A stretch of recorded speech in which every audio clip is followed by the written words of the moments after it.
We're diving deep today into a source material that, well, it really challenges the foundational premise of modern life. That it does. We're pulling excerpts from this really profound body of work called The Myth of More. Hmm.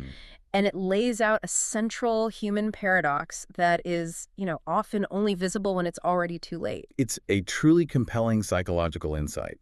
The sources give us what amounts to a case study on human behavior, A case study, right? and it explores this common pattern where just monumental objective success somehow translates into a devastating internal failure. It's that gap, isn't it? It is. We're examining the gap between external achievement and, well, genuine peace. And that leads us right to the core question, pulled straight from the text, which kind of sets our mission for this deep dive. Okay. What happens when every desire is fulfilled except contentment? Wow. We are here to unpack why the strategy of relentless addition, of just accumulating more, fails, almost mathematically, to deliver internal peace. And the framework for this is a central allegory in the text, the man who could never be satisfied. Right, the story. It's an archetypal story, sure, but it functions as a clinical observation of the human mind just struggling with the concept of enough. Enough. A powerful word. It is. Our goal is to use his journey to understand the profound difference between the act of achieving and the state of being satisfied. So let's set the scene then. The initial framing of the story is, it's about a man who completely succeeded. He had the dream life. Everything you're told to want. Exactly. He pursued and achieved wealth, respect, physical comfort, the whole package. But the devastating narrative arc is that he got everything society promised would make him happy. Mm. But he found the ultimate prize-lasting peace was just impossible to hold on to. The source material is very specific about his success. It wasn't just that he was successful, it was that these things came easily to him. Oh, interesting. So he was a natural. A natural achiever, yeah. He was objectively successful by every standard we use. The big house, the influence, no financial worries. He ticked every single external box. And this is where the paradox immediately begins to bite.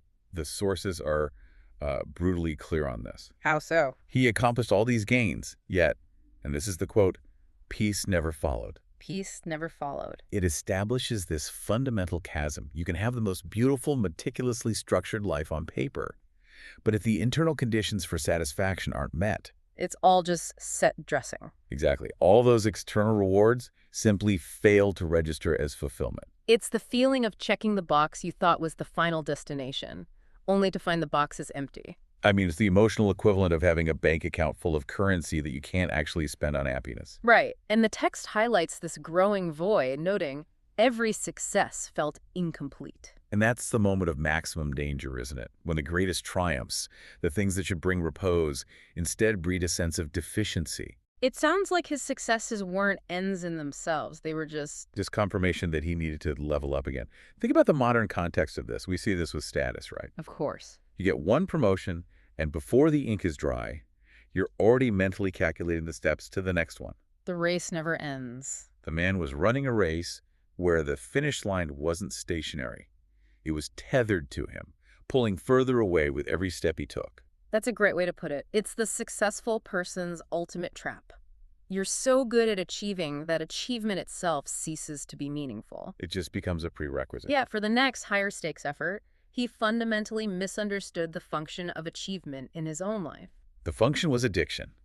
He was using achievement to fill a hole that was defined not by what he lacked in the world, but by what he lacked in his attention. He was looking in the wrong place. Constantly looking outside for evidence of peace, when peace is, by its very nature, an internal metric. Okay, so let's diagnose this engine of unhappiness. If getting more only leads to feeling less, what's the core psychological flaw driving him? Well, the source pinpoints it precisely. Which is... Every gain created a new desire.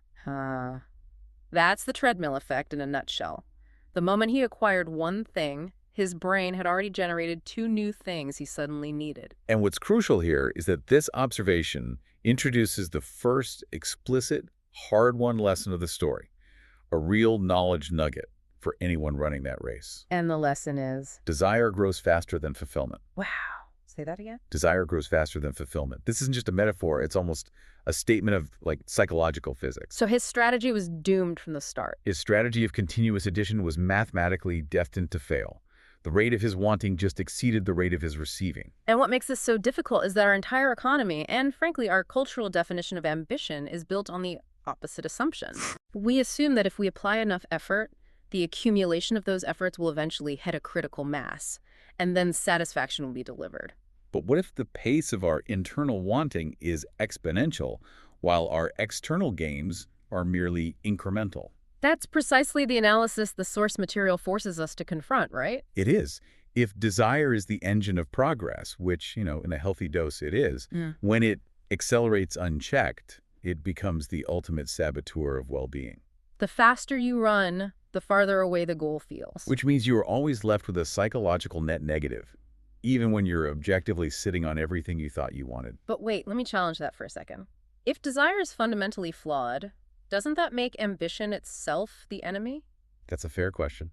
Are we saying that a healthy, goal-driven individual who wants to improve their circumstances is inherently setting themselves up for misery? No, and the source makes a distinction. It's not that ambition is the flaw. The flaw is in the expectation. The expectation. That the external acquisition will fix the internal problem.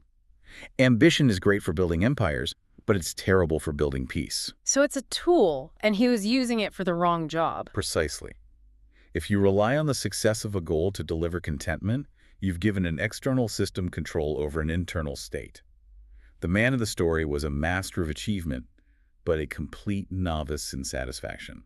He kept trying to solve a perceptual problem with an accumulation solution. Exactly. That makes sense. The flaw wasn't in the effort. It was in the fundamental expectation that the finish line would magically appear just beyond the next milestone. So how do you get off a treadmill that your brain is constantly accelerating? Well, for our successful failure of a man, the answer, unfortunately, required an external mandatory pause. He was forced to stop. He was. The text notes that the relentless pursuit was finally slowed down when illness finally slowed him down. He was forced into stillness. And illness acts as the great equalizer. It does. When everything else is stripped away, the power, the meetings, the striving, his attention was finally forced inward. And what did he find? The source highlights exactly what he noticed for the first time.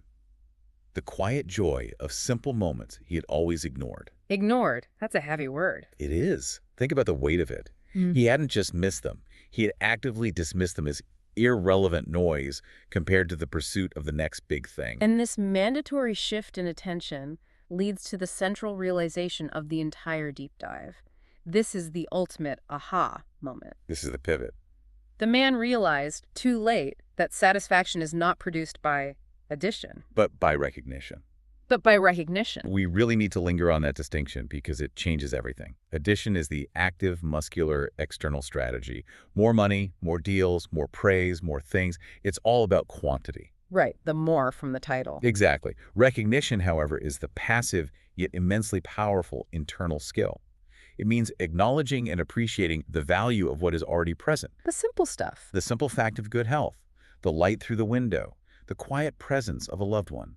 So it's the difference between trying to fill a bucket that has a hole in the bottom, which is addition, versus realizing the hole isn't actually draining the things that matter most. That's a great analogy. You move the goalpost from outside your control to inside your control. When you're focused on addition, you're constantly striving for the future. Always the next thing. But when you practice recognition, you are prioritizing the quality of your present attention. And recognition requires no expenditure, only presence. The man had to reach a point of zero gain, the forced inactivity of illness, to see that the things that truly brought contentment were already surrounding him. He was blind to the joy that existed independent of his wealth. Which is why he could never be satisfied by his wealth. Mm. His lack wasn't a material one, it was a perceptual one. So if you're stuck in that loop of, if only I achieve X, then I'll be happy, you are fundamentally relying on addition. You are. But the key insight here is that you can switch that mechanism at any point and start training the recognition muscle, regardless of your external circumstances. It's like an internal technology upgrade. That's the critical application of this story.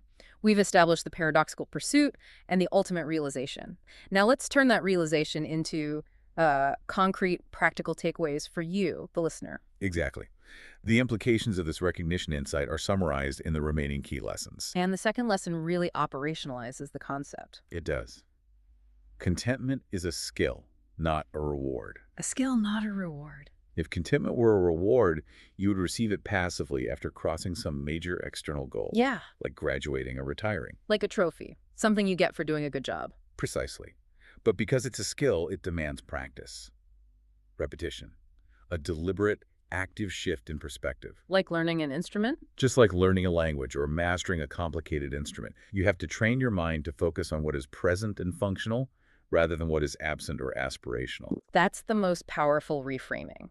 You don't earn contentment through striving and struggling. You practice it through attention and presence. Right. It means that the highest achiever who doesn't practice recognition will be less content than the average person who actively trains themselves in gratitude or appreciation, And this ties directly into the third and final life lesson from the allegory. which is Peace is noticed, not earned. noticed, not earned. This just reinforces the theme that satisfaction is fundamentally perceptual and internal.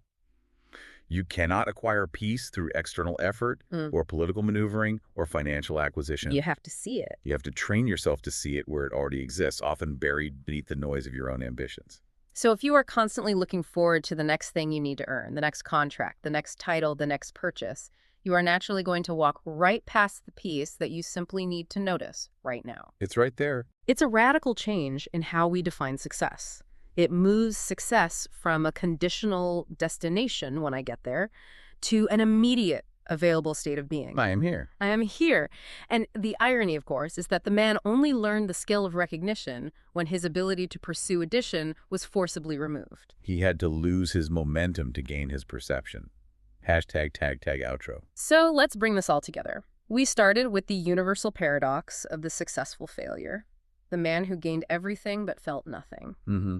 We diagnosed the psychological mechanism, identifying that treadmill where desire relentlessly outpaces fulfillment. Sentencing him to perpetual incompleteness. And the ultimate discovery of the story, driven by that necessary pause, is the critical shift from relying on external addition to prioritizing internal recognition. He learned that the flaw wasn't in his ambition, but in his strategy for finding peace. So the key takeaway for all of us is that contentment is an active skill we have to practice. Not a passive reward we receive after crossing some finish line. This psychological insight is, it's crucial knowledge for anyone attempting to reconcile professional success with genuine personal fulfillment. And knowing these lessons isn't enough. The knowledge is only valuable when it's understood and actively applied to how you structure your daily attention. The myth of more requires the corrective skill of now. If you leave this deep dive with one final analytical thought, consider this. The man spent his entire life striving to add, only to find peace in what he recognized. So we leave you with this provocative thought, based on the story of the man who successfully achieved failure.